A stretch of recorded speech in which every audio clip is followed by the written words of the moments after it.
World War II didn't only force American soldiers to fight enemy armies. In many theaters, the environment itself became an unrelenting adversary. Jungles, swamps, forests, and river systems hid dangers that had nothing to do with uniforms or front lines. Wildlife injured, maimed, and killed U.S. troops throughout the war. This isn't about discomfort or exaggerated campfire stories. Military medical records and Allied operational reports confirm that animals and environmental hazards caused real casualties. During certain campaigns, more men were rendered ineffective by wildlife and disease than by direct enemy fire for extended periods. If you're a veteran watching this, you already understand that fear doesn't always come from the direction you expect. For everyone else, this is the side of World War II that rarely appears in textbooks or movies. Not the battles everyone remembers, but the constant tension of operating in terrain that never stopped pushing back. To understand what American soldiers endured, we need to talk about the creatures that turned entire environments into hostile territory. We begin with the largest and most psychologically terrifying threats: predators, capable of killing silently, without warning, and without regard for rifles, grenades, or defensive positions. In the China-Burma-India theater and parts of Southeast Asia, large predatory cats were still a reality during the 1940s. Tigers were not mythical or rare creatures in these regions. They were established apex predators operating in the same jungle corridors Allied troops used for movement, supply, and defense. Adult males could weigh over 400 pounds and reach lengths approaching 9 feet. They were strong enough to drag a fully grown man into dense vegetation in seconds. While most American accounts are limited, British and Indian Allied records confirm multiple tiger attacks on sentries, labor troops, and isolated soldiers. These incidents occurred most often at night or in low-visibility jungle terrain, where a single man standing guard could disappear without a sound. The danger wasn't speculation. It was acknowledged in camp security planning in certain jungle sectors. The problem with tigers wasn't just their size. It was how they hunted. Tigers are ambush predators. They strike from behind, targeting the neck and head, aiming to kill instantly.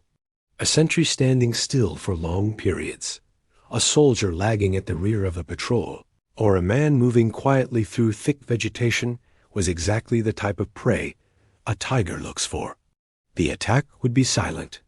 There was no warning shout, no gunfire, no struggle anyone else could respond to in time. Several Allied reports described nighttime incidents where screaming was heard, followed by confusion and flares, only for troops to discover a dead or missing soldier. Tracks in the mud and drag marks into the jungle told the rest of the story. Once that reality set in, fear became constant. Jungle camps and outposts had to account for predators that did not retreat when challenged. Gunfire did not guarantee safety. Grenades did not deter something that did not understand or fear them. For soldiers already exhausted and under threat of enemy infiltration, knowing a tiger might be stalking the perimeter added another layer of stress. Some reported hearing low, unfamiliar sounds at night movement in vegetation, deep vocalizations echoing through the jungle. In total darkness, surrounded by thick foliage, that sound created a primal fear that no amount of training could erase.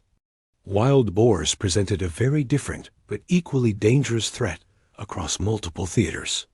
In Europe, the Pacific Islands, and Asian jungles, wild boars were aggressive, territorial animals, nothing like domesticated pigs. Mature boars could weigh over 300 pounds and carried long, razor-sharp tusks designed for combat. These tusks could slash muscle, sever arteries, and disembowel a man in a single charge.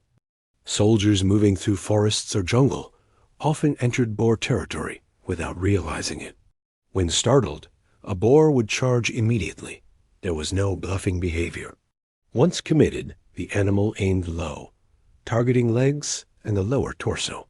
Medical records from multiple campaigns include evacuations caused by boar attacks, especially in wooded or jungle environments where visibility was limited. The danger increased dramatically at night. Boars are primarily nocturnal, moving along established paths through forest and jungle. Units setting up ambush positions or night defensive perimeters sometimes unknowingly place themselves directly in those paths. When a boar charged into a perimeter, soldiers had seconds to react. In many cases, they opened fire, assuming the movement was an enemy probe. Several documented incidents describe boars triggering defensive fire that compromised unit concealment. What began as an animal encounter ended with flares, gunfire, and confusion, exactly the conditions enemy forces waited for. In this way, wildlife didn't just injure soldiers. It actively disrupted operations and increased vulnerability to attack. Large primates were another unexpected threat in jungle theaters. Soldiers used broad, informal terms apes, monkeys, without distinguishing species. In places like Burma, New Guinea, and other jungle regions, aggressive macaques and similar primates traveled in groups and defended territory aggressively. Unit reports describe being pelted with rocks, branches, and debris dropped from the canopy. A rock falling from height could cause serious head injury or death. Helmets offered limited protection against repeated impacts. These attacks often occurred without warning, coming from above, where visibility was almost non-existent. More troubling were reports of primates entering camps. They raided food supplies, destroyed equipment, and sometimes confronted isolated soldiers aggressively. Even medium-sized primates are several times stronger than humans pound for pound. Attempts to chase them off sometimes escalated into physical confrontations that resulted in injuries. In mountainous and remote jungle regions, some soldiers reported encountering unusually large primates they could not identify. Whether these accounts were misidentifications, exaggerations driven by exhaustion, or something else entirely is unclear. What is documented is that aggressive primate encounters occurred frequently enough to be noted in after-action reports. They caused injuries, damaged equipment, and forced units to alter routines. What made these threats so damaging wasn't just the physical danger. It was the psychological effect. Soldiers were trained to watch tree lines, roads, and terrain features for enemy movement, not to defend themselves from attacks coming from above, behind, or out of the darkness by animals that didn't follow patterns or rules. In jungle and forest warfare, rest was already scarce. Sleep came in short, broken stretches. Adding the possibility of predators moving through camp meant that even moments of rest were tense. Soldiers slept lighter, reacted faster, and wore down more quickly. Over time, that constant vigilance eroded morale and decision-making. This was only the beginning. The largest animals created fear through visibility and strength, but they were just the most obvious threats. As the war continued, soldiers learned that the deadliest dangers were often smaller, harder to detect, and impossible to avoid. By the time American soldiers understood that the land itself could kill them, many had already learned a harsher lesson. The most dangerous threats weren't always the ones you could hear moving through the trees. Some came from the water. Others delivered death so quietly that a man wouldn't even realize he'd been bitten until it was too late. In the Pacific and Southeast Asian theaters, water was unavoidable. Rivers, swamps, mangroves, and tidal inlets shaped nearly every operation. Troops crossed them, camped beside them, washed in them, and resupplied through them. And in those waters lived some of the most efficient predators on the planet. Saltwater crocodiles inhabited rivers and coastal waterways across the Pacific and parts of Southeast Asia. Most American soldiers referred to them simply as alligators, but these were something else entirely. Fully grown adults could exceed 20 feet in length and weigh over a ton. They were armored, patient, and perfectly adapted to ambush. Crocodiles don't chase prey. They wait, submerged just below the surface, eyes and nostrils barely visible. They strike upward with explosive force. A soldier standing at the water's edge, a man stepping into a river crossing, or a crew member leaning over a boat rail was vulnerable. Once seized, escape was nearly impossible. Allied operational records include confirmed encounters with crocodiles during patrols and riverine movements. In some cases, soldiers narrowly avoided being pulled into the water when others reacted fast enough with gunfire. In others, the outcome was far worse. The murky water made detection impossible. By the time a crocodile revealed itself, the attack was already underway. Some units adopted the practice of firing into rivers before crossings, hoping to scare off anything lurking beneath the surface. It wasn't a reliable solution, but it was often the only option available. Medical reports describe the injuries inflicted by crocodiles as catastrophic crushing trauma, amputations, massive blood loss. Survival depended on immediate evacuation, something rarely possible in combat zones far from secure medical facilities. If crocodiles represented sudden violence, venomous snakes represented something even more terrifying: delayed death. Across tropical and subtropical theaters, venomous snakes were everywhere. Krites, cobras, vipers, and other species thrived in the same terrain soldiers were forced to occupy. These snakes didn't announce themselves. They didn't rattle. Many were nocturnal, active precisely when soldiers moved, patrolled, or tried to sleep. Krites were among the most dangerous. Their venom was neurotoxic and extremely potent. Unlike many snake bites, a krite bite was often painless at first. A soldier could be bitten and not realize it had happened. Hours later, numbness would begin in the hands or feet. Weakness followed, then paralysis. What made krite bites especially cruel was that victims often remained fully conscious as their bodies shut down. As paralysis progressed, the muscles responsible for breathing failed.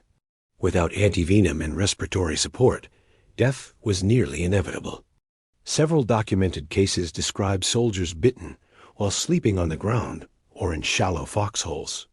Others were bitten during night movements through dense vegetation. Forward medical units often lacked antivenom. Even when it was available, respiratory support equipment was scarce. Evacuation under fire or from remote jungle positions was not always possible. Cobras and vipers posed their own dangers. Some caused massive tissue damage and internal bleeding.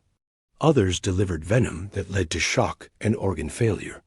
Treating snake bites consumed medical resources and diverted manpower at critical moments. Each incident required immediate attention, whether evacuation or emergency care in the field. Beyond the physical danger, the psychological toll was relentless. Every step required attention. Every hand placed on a tree trunk or rock carried risk. Soldiers learned to probe the ground with bayonets, to move cautiously through grass, to inspect sleeping areas constantly. That level of vigilance never stopped, and over time, it wore men down.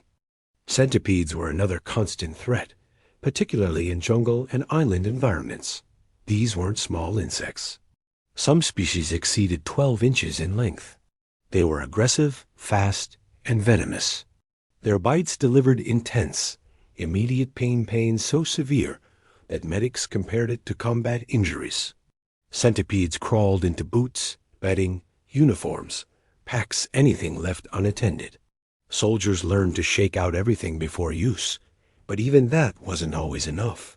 Many bites occurred at night, when visibility was limited and lights couldn't be used. The venom caused extreme pain and swelling, sometimes doubling the size of the affected limb. The pain could last for days. Infections were common in the humid, contaminated jungle environment. Despite this, medical evacuations for centipede bites were rare. Units couldn't afford to pull men out for injuries that weren't immediately life-threatening. Most soldiers continued their missions while injured, managing pain as best they could. In some cases, infections worsened over time, forcing evacuation days later when the condition became serious. By then, the damage was already done. Large spiders added another layer of constant exposure. While most species weren't deadly to healthy adults, their bites caused pain, swelling, and frequent infections. Soldiers moving through dense vegetation often emerged covered in spiders, not one or two, but dozens. Spiders dropping from overhead vegetation was a common occurrence. Finding them in clothing, helmets, and sleeping areas became routine. Some species were aggressive and bit when disturbed. In the jungle environment, even minor wounds carried serious risk. Infections could spread quickly, requiring antibiotics or evacuation. The psychological impact of this constant exposure was significant. Soldiers lived with the feeling that the environment was crawling, watching, and waiting. There was no clean space, no safe place to rest without checking and rechecking gear and bedding. Snake threats deserve emphasis not just because of their lethality, but because of their frequency. Medical records from tropical theaters show snake bites occurring constantly. Some units experienced multiple incidents within short periods. Treating these bites strained already limited medical capabilities. The vigilance required to avoid snakes never stopped. Soldiers watched every step, every branch, every shadow. Over weeks and months, this constant alertness became exhausting. The mental fatigue was as damaging as the physical strain of combat. Unlike enemy soldiers, snakes didn't follow patterns that intelligence could track. There were no warning signs, no predictable tactics. They were indifferent to patrol schedules and defensive plans. They struck when opportunity presented itself. By this stage of the war, many soldiers realized that survival depended on more than training and discipline. It depended on enduring an environment that punished inattention instantly and without mercy.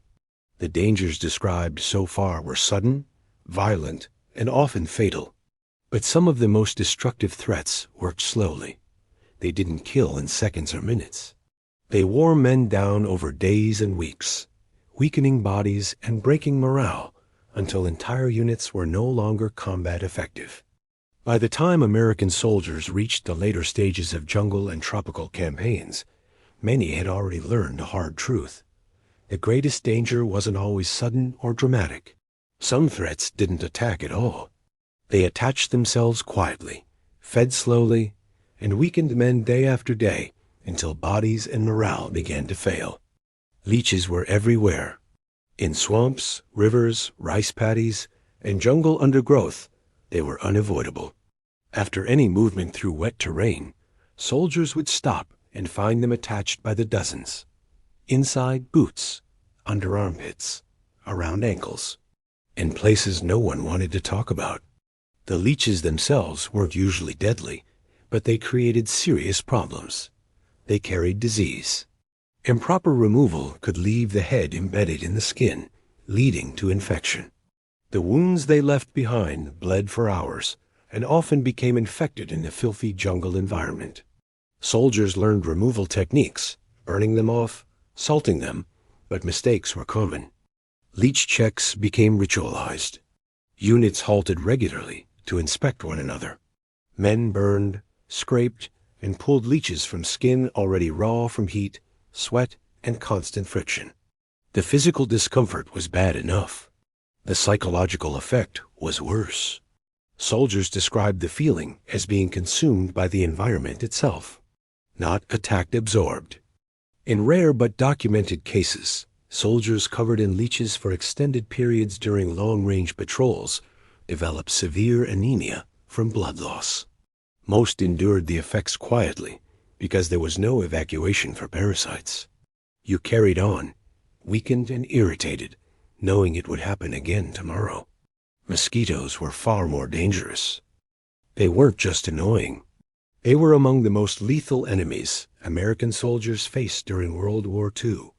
Mosquitoes transmitted malaria, dengue fever, and Japanese encephalitis diseases that incapacitated or killed tens of thousands of Allied troops across the Pacific and Asia. Malaria alone devastated units. Military medical records document tens of thousands of confirmed cases among U.S. forces. The real number was almost certainly higher. Many cases went unreported or misdiagnosed, especially early in campaigns. Soldiers could be healthy one day and delirious with fever the next. Some recovered after weeks. Others never did. Entire units were rendered combat ineffective. Patrols were canceled, positions weakened, supply lines slowed. The enemy didn't have to attack mosquitoes, did the work. Dengue fever, often called breakbone fever, caused such intense joint and muscle pain that soldiers were unable to stand or grip weapons. There was no cure. Treatment consisted of managing symptoms and hoping the body survived the infection. Japanese encephalitis was even worse. It caused brain inflammation, seizures, and often death. Prevention was limited. Soldiers were issued anti-malarial medications, but the side effects were severe nausea, dizziness, hallucinations. Some men stopped taking them. When malaria followed, the result was sometimes fatal. It was another impossible decision, layered onto already unbearable conditions. The cumulative effect of disease was devastating. A soldier weakened by fever was more vulnerable to everything else: injury, infection, exhaustion. The body never fully recovered before the next exposure. Over time, men became shadows of themselves. Snake threats didn't disappear either. They became routine. Medical records show venomous bites occurring constantly in tropical theaters. Some units experienced multiple incidents within weeks. Treating snake bites consumed time, supplies, and manpower. Every bite was a medical emergency that disrupted operations. The mental exhaustion caused by constant vigilance cannot be overstated. Every step had to be checked. Every hand placement questioned. Every sleeping area inspected. This alertness never turned off. After months, it drained men mentally and emotionally. Soldiers learned that the environment did not care how careful they were. Mistakes weren't always required. Sometimes simply being present was enough. Unlike enemy forces, wildlife couldn't be predicted. There were no intelligence briefings about leech density, no patrol routes that avoided mosquitoes, no defensive formations against disease. The jungle didn't follow patterns or rules. It didn't respond to tactics. It waited. By the later stages of these campaigns, many soldiers understood that survival wasn't about bravery or aggression. It was about endurance. About staying functional in an environment that attacked constantly, invisibly, and without pause. The wildlife threats of World War II weren't symbolic. They appear in casualty reports, medical logs, and after-action records. Predators killed, venom paralyzed, parasites weakened, disease crippled entire units.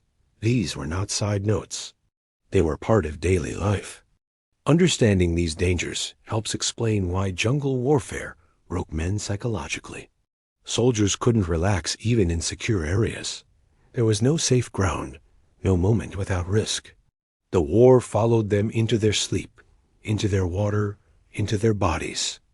World War II demanded more than fighting enemy armies. In many places, it demanded surviving an environment that fought back harder than the enemy ever could. If you found this valuable, consider giving it a like and sharing it. Subscribe for more reality-based World War II content, and check the description for sources. Everything discussed here is grounded in military records, veteran memoirs, and historical archives. Thank you for watching.